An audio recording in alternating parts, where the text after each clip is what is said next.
Olá! Continuando as reflexões sobre a Rio+20 e as repercussões dessa grande reunião da Organização das Nações Unidas, a ONU, considerada uma das maiores reuniões que já houve. Nós temos aqui para refletir sobre esse assunto a presença de dois secretários municipais de meio ambiente, de Vitória e Vila Velha, representantes também da Organização Nacional de Meio Ambiente na área municipal, a ANAMA, o João Ismael Nardotto, que é secretário municipal de Vila Velha, é também presidente da ANAMA aqui no Espírito Santo, e a Sueli Tonini, que é a presidente da região metropolitana da Grande Vitória, aqui, para a gente comentar um pouco. Todos estiveram participando, inclusive o município de Vitória teve um stand lá durante todo esse período. E a experiência de vocês, a visão de vocês, né, dessa grande reunião, que, como toda reunião de grande porte, termina com conflitos, né, conflitos de análise, inclusive, do que representou. Alguns muito simplistas falam que foi um fracasso, outros falam que foi um sucesso, alguns acham que houve alguns avanços e amadurecimentos. Que tipo de avanços, qual é a análise de vocês desse processo? Dona Nardotto. Então, foi um evento de importância fundamental que ocorreu, né, com mais de 190 países discutindo essa questão da sustentabilidade. E, na nossa visão, só em acontecer esse encontro dos representantes das delegações dessa quantidade de países que pararam uma semana no Rio de Janeiro, discutindo todas as questões que impactam o planeta Terra. Só isso já é um sucesso. É claro que num evento com a grandiosidade dessa e com países de realidades diferentes, é muito difícil de ter um consenso num documento final, é onde tem a crítica maior.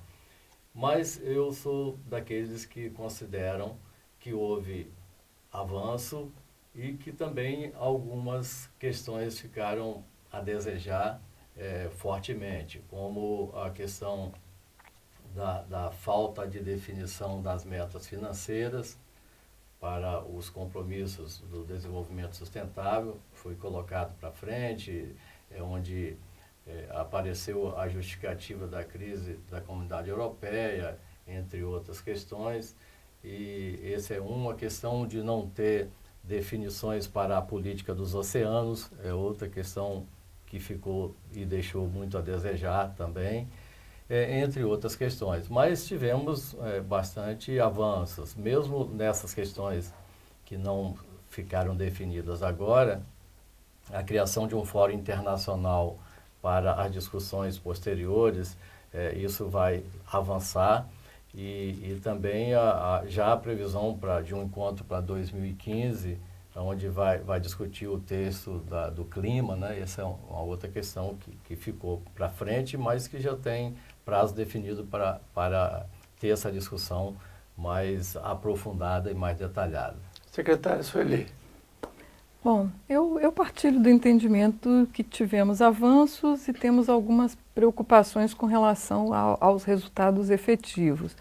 Não é nenhuma surpresa, não foi nenhuma surpresa, inclusive quando nós em Vitória discutimos a nossa contribuição, a nossa Carta de Vitória para Rio+20, nas duas audiências que tivemos com a sociedade, que teve foi precedida por uma dentro do próprio sistema, discutimos com servidores, conselheiros, né, não só os do CONDEMA, mas os de gestores de unidade de conservação também.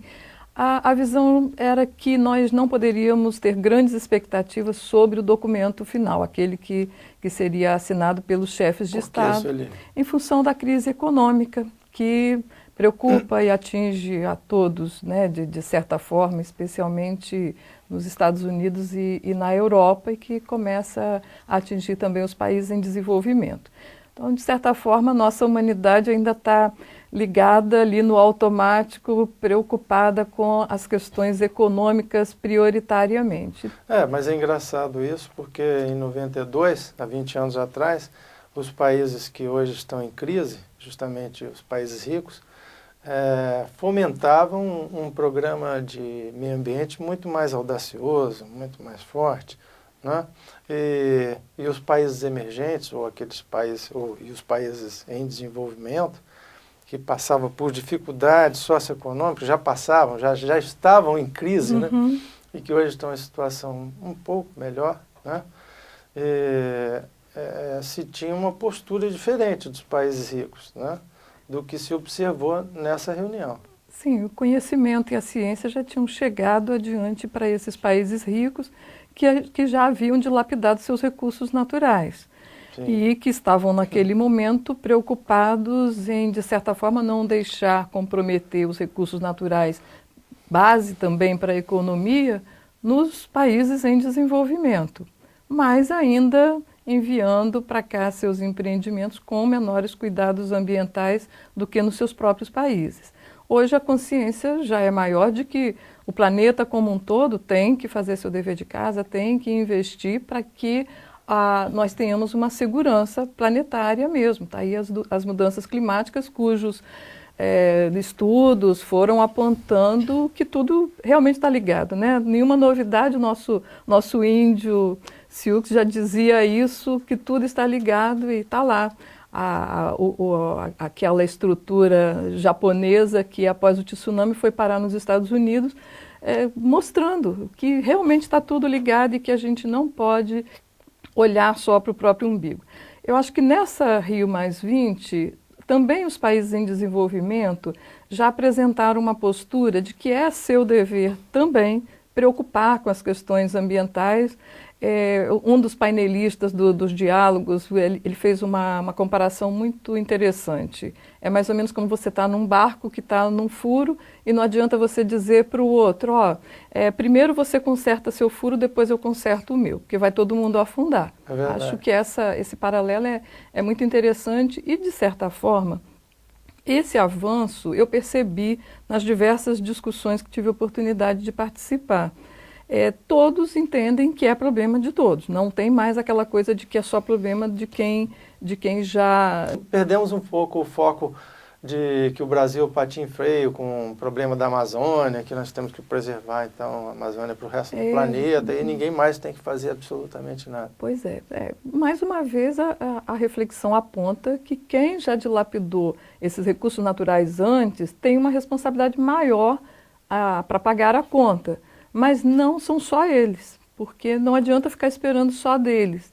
Acho que a gente cresceu muito nas discussões nesse encontro, no sentido de que todos devemos participar. Eu percebi uma coisa que eu ainda quero ouvir os mais especialistas realmente, que têm oportunidade de maiores discussões, mas a minha impressão é de que houve um consenso de que a sociedade, as organizações não podem ficar esperando pelas decisões dos governos nacionais.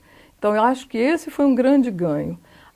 Eu acho que isso foi apontado claramente nos compromissos estabelecidos pelos municípios, pelas regiões e estados, mundo afora, e pela própria sociedade. Mas seria até pela ausência do compromisso maior dos grandes líderes mundiais, principalmente na questão das metas financeiras, né? Como o Almir provocou, os países desenvolvidos agora que estão numa crise, eles não quiseram assumir esse compromisso. Mas alguns debates ocorreram, eu assisti também em alguns painéis essa discussão, e que não entrou em discussão tirar, por exemplo, recursos que são destinados para armamentos para essa questão de proteger o planeta como um todo. Então, vai proteger o seu país só, a potência lá maior, mas tem recurso para armamento, mas não pode tirar para o planeta como um todo, que ele também está junto. Então, mas a Sueli colocou bem, esse consenso maior das delegações, não os líderes maiores, mas das delegações, é de que tem que ser feito um trabalho conjunto das nações. E para isso é necessário que aconteça no nível local, no nível regional, para que avance de uma forma maior, e então esses grandes líderes serão comprometidos por essa força maior que vem de baixo para cima. É um consenso. Eu acho que esse foi o grande resultado da Rio+20. A discussão e a verificação de que, se temos alguma chance de sucesso, até naquela grande cartilha que ficou O Futuro que Queremos, o documento final, é uma grande cartilha com declarações de boas intenções e até apontamentos de caminho, porém sem o subsídio para a efetiva ação. Então, faltou Sim. isso, faltou meta, faltou decisão sobre investimento. Mas é esse o papel da Organização das Nações Unidas? Vamos a um rápido intervalo, voltamos já com o debate.